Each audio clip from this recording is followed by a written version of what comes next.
نحمده ونستعينه ونستغفره ونؤمن به ونتوكل عليه ونعوذ بالله من شرور أنفسنا ومن سيئات أعمالنا من يهده الله فلا مضل له ومن يضلله فلا هادي له ونشهد أن لا إله إلا الله وحده لا شريك له ونشهد أن سيدنا وسندنا ونبينا ومولانا محمدا عبده ورسوله أما بعد فأعوذ بالله من الشيطان الرجيم بسم الله الرحمن الرحيم وما أصابكم من مصيبة فبما كسبت أيديكم ويعفو عن كثير صدق الله العظيم۔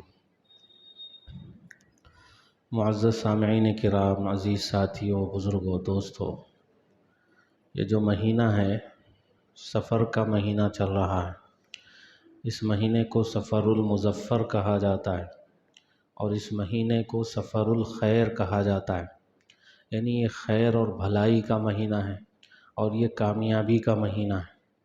زمانے جاہلیت میں لوگوں کے ذہنوں میں یہ چیز پائی جاتی تھی کہ یہ جو سفر کا مہینہ ہے یہ مہینہ منحوس ہے، اس میں بلائیں اترتی ہیں، مصیبتیں اترتی ہیں، ایسا وہ لوگ سمجھتے تھے اس سفر کے مہینے کو۔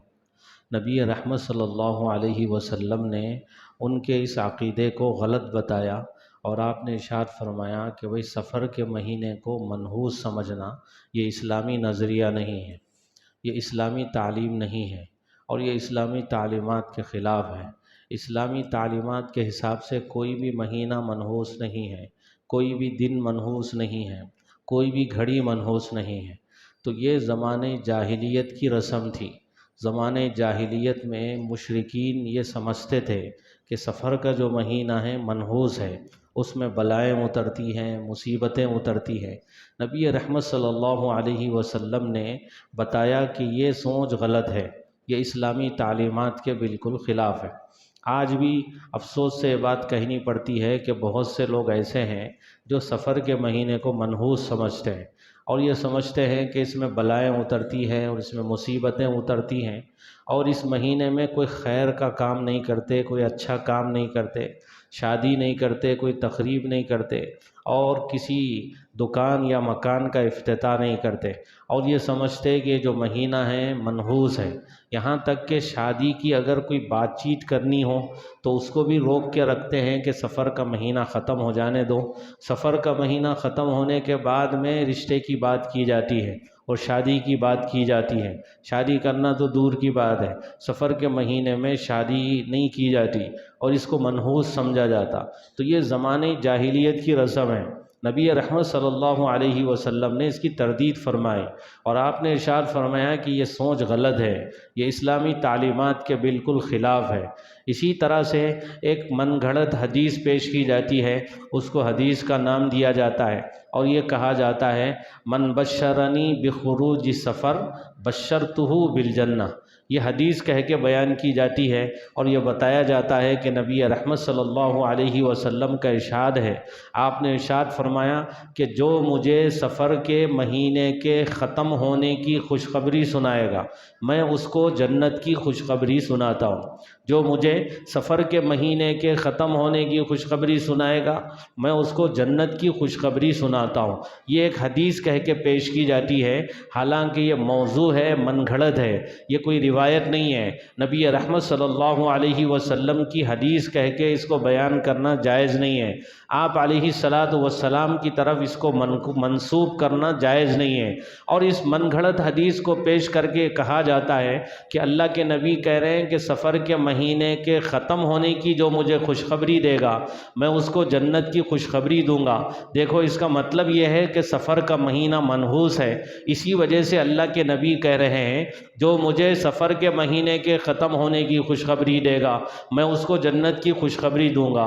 تو اس حدیث کو من گھڑت روایت کو سامنے رکھ کے کہا جاتا ہے سفر کا مہینہ منحوس ہے، حالانکہ یہ حدیث ہی نہیں ہے۔ آپ کو بتایا گیا کہ موضوع روایت ہے۔ یہ من گھڑت روایت ہے، نبی صلی اللہ علیہ وسلم کی طرف اس کو منسوب کرنا جائز نہیں ہے، آپ کی حدیث کہہ کے اس کو بیان کرنا جائز نہیں ہے۔ اگر بالفرض تھوڑی دیر کے لیے اس کو حدیث مان لیا جائے، تھوڑی دیر کے لیے اس کو نبی صلی اللہ علیہ وسلم کا ارشاد مان لیا جائے، تو پھر اس کا مطلب یہ ہے کہ نبی رحمت صلی اللہ علیہ وسلم جو یہ کہہ رہے ہیں کہ جو مجھے سفر کے مہینے کے ختم ہونے کی خوشخبری دے گا میں اس کو جنت کی خوشخبری دوں گا، یہ اس وجہ سے کہہ رہے ہیں کہ سفر کے مہینے کے بعد جو مہینہ آتا ہے وہ ربیع الاول کا مہینہ آتا ہے، اور ربیع الاول میں نبی رحمت صلی اللہ علیہ وسلم کا وصال ہونے والا ہے، اور ربیع الاول میں نبی رحمت صلی اللہ علیہ وسلم کا وصال ہونے والا ہے۔ اس لیے نبی رحمت صلی اللہ علیہ وسلم نے اپنے پروردگار سے ملاقات کے شوق میں اور اشتیاق میں یہ بات بیان فرمائی کہ بھئی سفر کا مہینہ ختم ہوگا، ربیع الاول کا مہینہ شروع ہو جائے گا، اور ربیع الاول کے مہینے میں مجھے اپنے محبوب سے ملاقات کرنی ہے، اور اللہ رب العزت سے ملاقات کا شرف حاصل ہونے والا ہے۔ تو اس خوشی میں، اس شوق میں اور اشتیاق میں نبی رحمت صلی اللہ علیہ وسلم نے ارشاد فرمایا کہ جو مجھے سفر کے مہینے کے ختم ہونے کی خوشخبری دے گا میں اس کو جنت کی خوشخبری دوں گا۔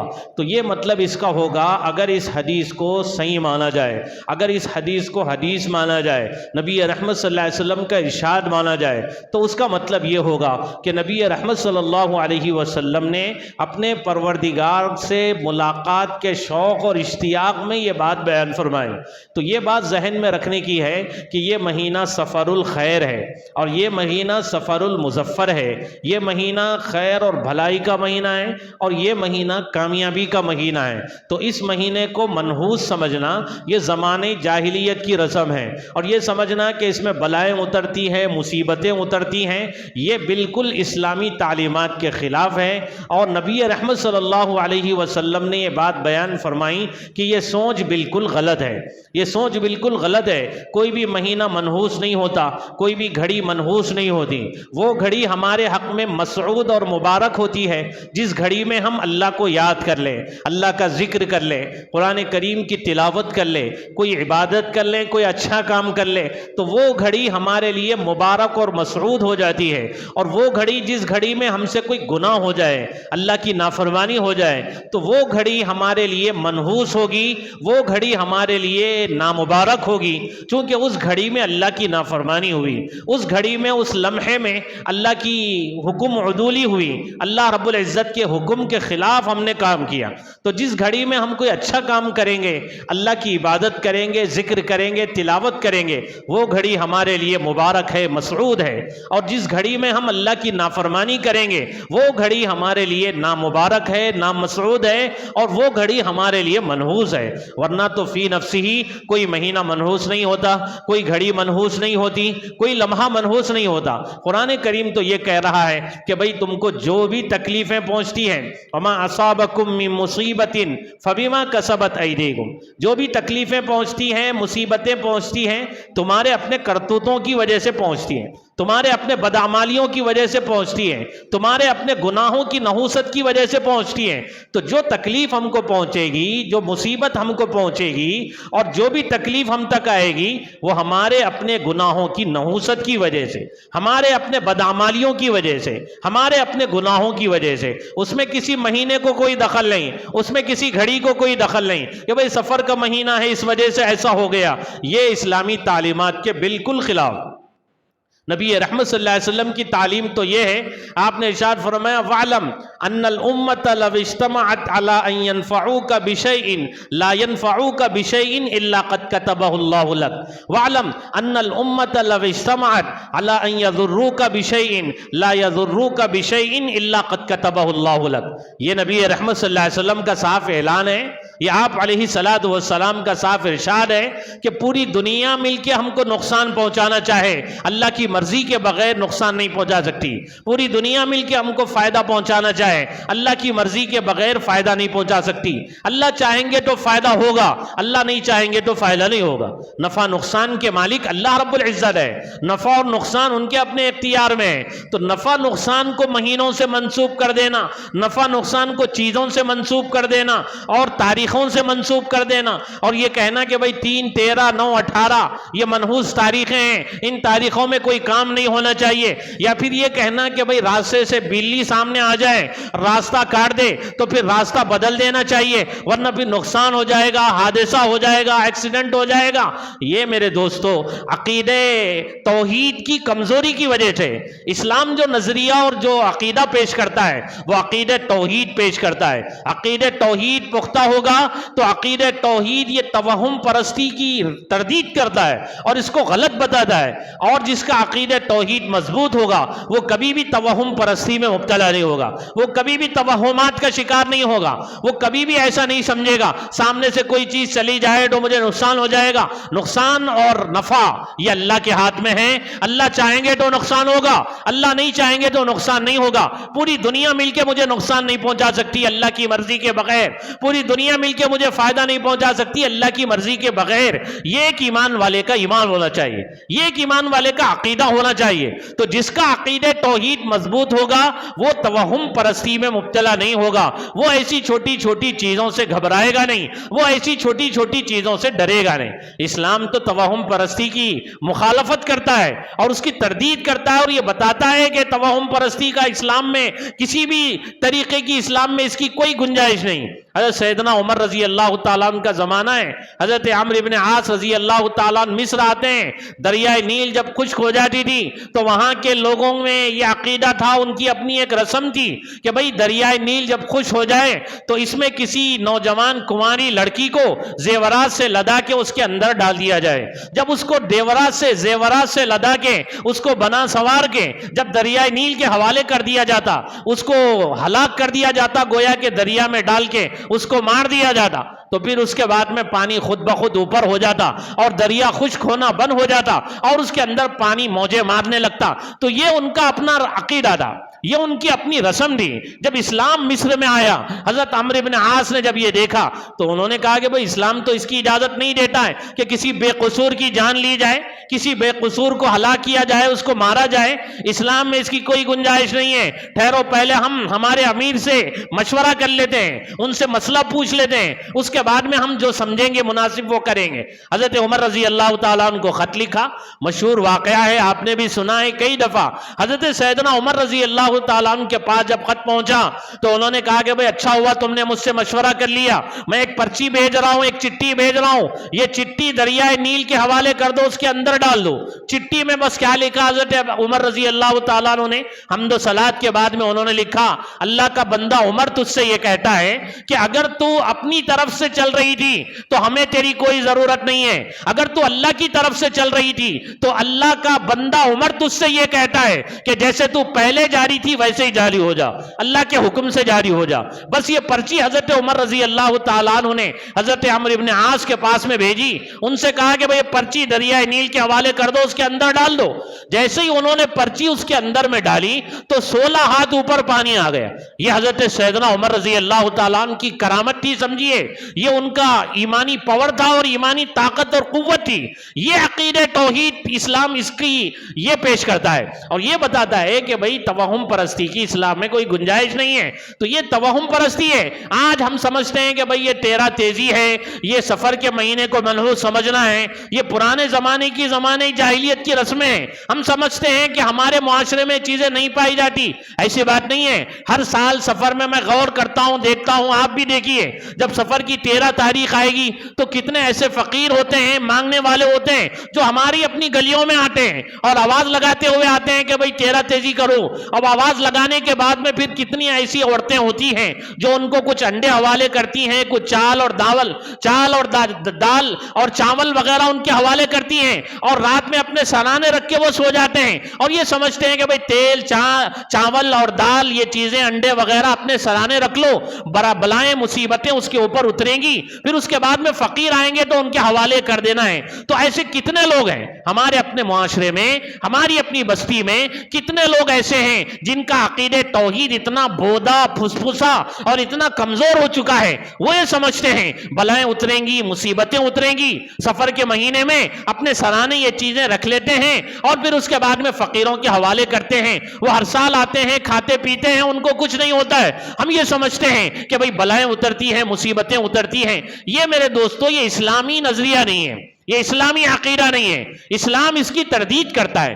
ایمان والے کا یقین ہونا چاہیے کہ جو بھی کرنے والا ہے وہ اللہ ہے، اللہ کی ذات ہے، نفع نقصان ان کے ہاتھ میں ہے، کوئی ان کی مرضی کے بغیر کسی کا کچھ نہیں بگاڑ سکتا، کوئی ان کی مرضی کے بغیر کسی کو کچھ فائدہ نہیں پہنچا سکتا۔ یہ ایک ایمان والے کا ایمان ہونا چاہیے۔ دنیا کی کسی چیز میں طاقت نہیں ہے کہ اللہ کی مرضی کے بغیر کسی کو نقصان پہنچا سکے، چاہے وہ بڑے سے بڑا جن کیوں نہ ہو، بڑے سے بڑا انسان کیوں نہ ہو، کتنا ہی طاقتور کیوں نہ ہو، اللہ کی مرضی کے بغیر کوئی کسی کو نقصان نہیں پہنچا سکتا، اللہ کی مرضی کے بغیر کوئی کسی کو فائدہ نہیں پہنچا سکتا۔ یہ ایک ایمان والے کا یقین ہونا چاہیے۔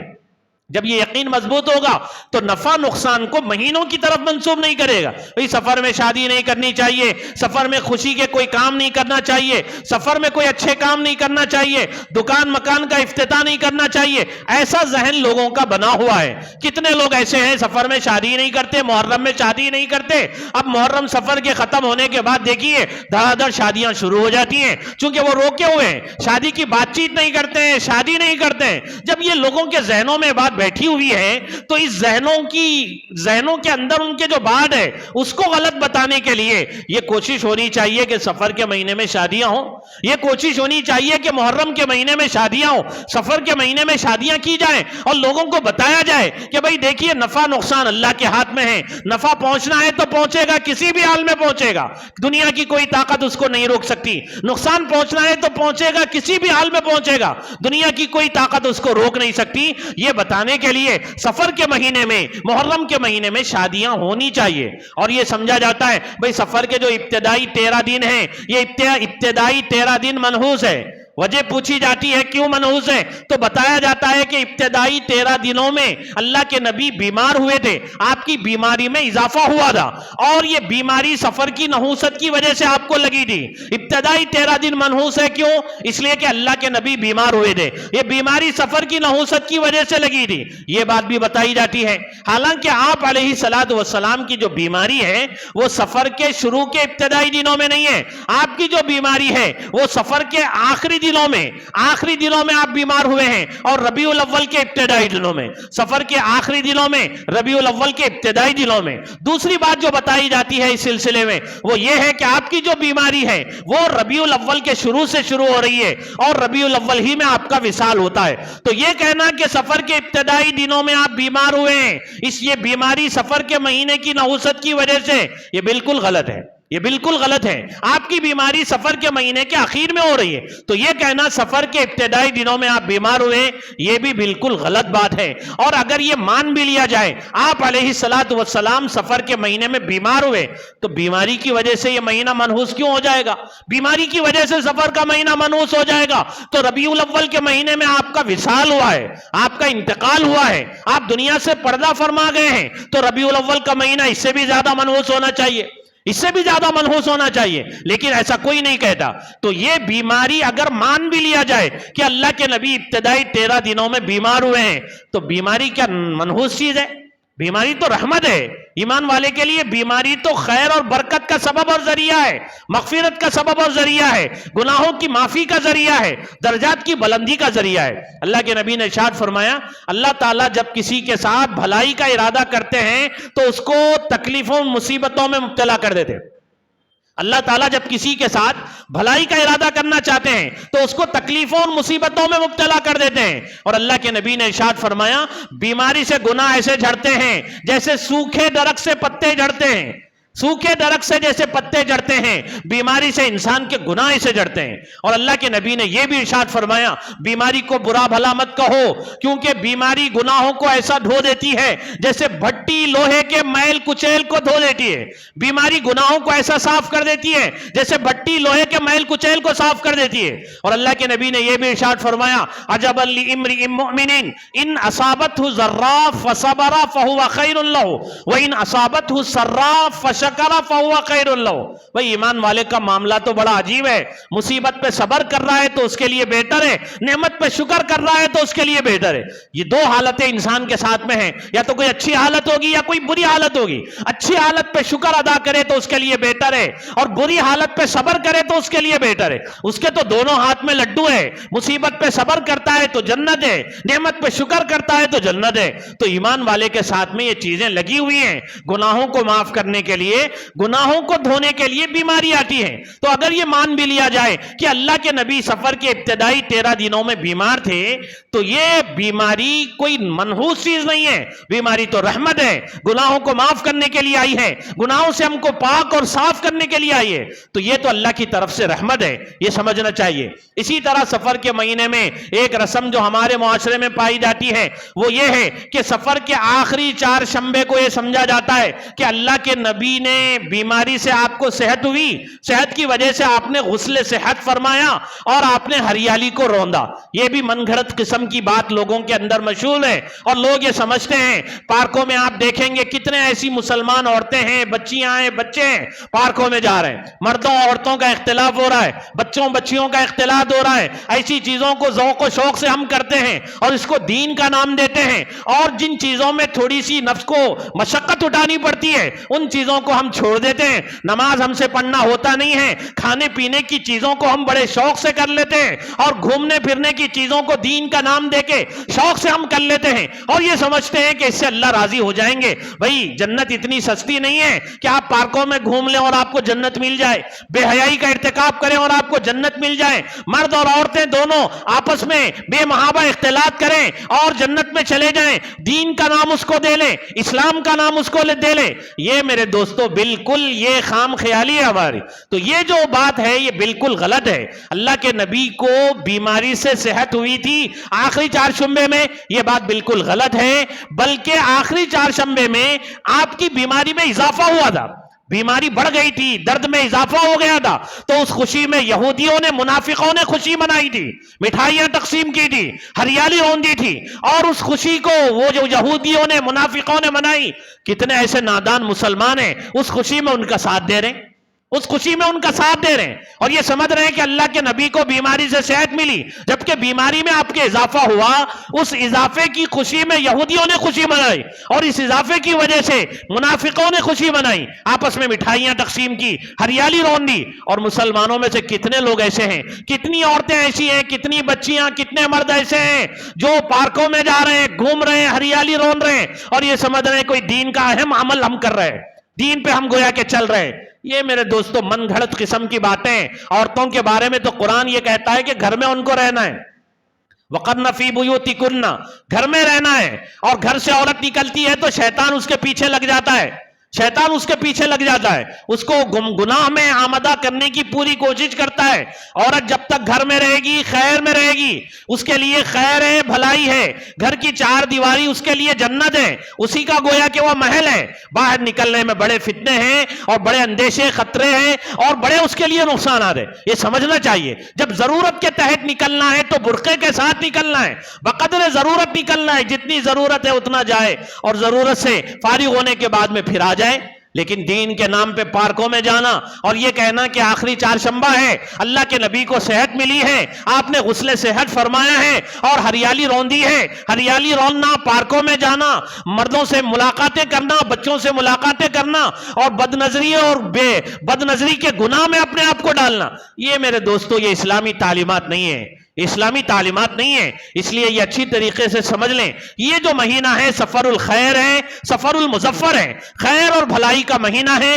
اس میں آپ دکان مکان کا افتتاح کیجئے, اس میں آپ شادی کیجئے, اس غلط رسم کو ختم کرنے کی نیت سے شادی کیجئے, اللہ برکت دیں گے. کوئی نقصان آپ کو نہیں پہنچائے گا اللہ کی مرضی کے بغیر, کوئی فائدہ آپ کو نہیں پہنچائے گا اللہ کی مرضی کے بغیر. کسی میں قوت اور طاقت نہیں کہ اللہ کی مرضی کے بغیر آپ کو نقصان پہنچا سکے, کسی میں طاقت نہیں کہ اللہ کی مرضی کے بغیر آپ کو فائدہ پہنچا سکے آپ شادی کیجئے، دکان مکان کا آپ افتتاح کیجئے، خوشی کا کام کیجئے، اور کسی بھی دن کو کسی بھی گھڑی کو منحوس مت سمجھیے۔ کوئی بھی گھڑی منحوس نہیں ہوتی، وہ گھڑی منحوس ہوتی ہے جس گھڑی میں اللہ کی نافرمانی ہوتی ہے، وہ گھڑی منحوس ہوتی ہے جس گھڑی میں اللہ کی نافرمانی ہوتی ہے اور ہم گناہ کا کوئی کام کرتے ہیں، اور وہ گھڑی مبارک ہوتی ہے جس میں کوئی نیکی کرتے ہیں، تلاوت کرتے ہیں، ذکر کرتے ہیں، ماں باپ کی خدمت کرتے ہیں اور کوئی اللہ کے حکم کو پورا کرتے ہیں، تو وہ گھڑی ہمارے حق میں مبارک ہے، مسعود ہے۔ اور جس گھڑی میں اللہ کی نافرمانی ہوتی ہے وہ گھڑی ہمارے حق میں منحوس ہے۔ اس کو اچھی طریقے سے سمجھنے کی ضرورت ہے۔ اللہ تعالی ہم سب کو صحیح عمل کی توفیق نصیب فرمائے، آمین۔ وآخر دعوانا الحمدللہ رب العالمین۔